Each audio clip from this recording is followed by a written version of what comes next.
أعوذ بالله من الشيطان الرجيم.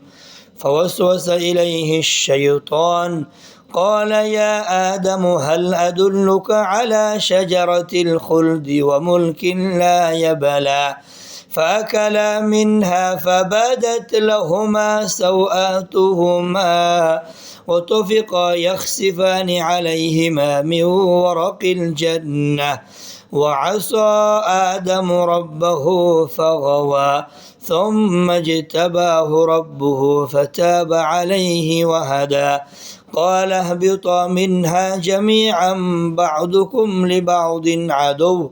فإما يأتينكم مني هدى فمن اتبع هداي فلا يضل ولا يشقى ومن أعرض عن ذكري فإن له معيشة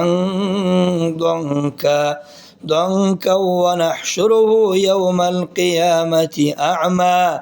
قال رب لم حشرتني أعمى وقد كنت بصيرا قال كذلك أتتك آياتنا فنسيتها وكذلك اليوم تنسى وكذلك نجزي من أسرف ولم يؤمن بآيات ربه ولعذاب الآخرة أشد وأبقى أفلم يهد لهم كم أهلكنا قبلهم من القرون يمشون في مساكنهم إن في ذلك لآيات لأولي النهى ولولا كلمة سبقت من ربك لكان لزاما وأجل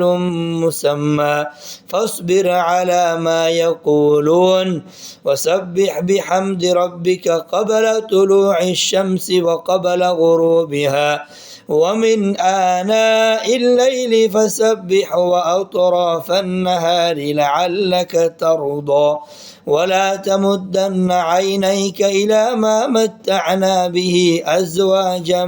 منهم زهرة الحياة الدنيا لنفتنهم فيه ورزق ربك خير وأبقى وأمر أهلك بالصلاة واصطبر عليها لا نسألك رزقا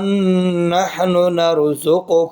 والعاقبة للتقوى وقالوا لولا يأتينا بآية من ربه أولم تأتهم بينة ما في الصحف الأولى ولو أنا أهلكناهم بعذاب من قبله لقالوا ربنا لولا أرسلت إلينا رسولا فنتبع آياتك من قبل أن نذل ونخزى قل كل متربص فتربصوا فستعلمون من أصحاب الصراط السوي ومن اهتدى.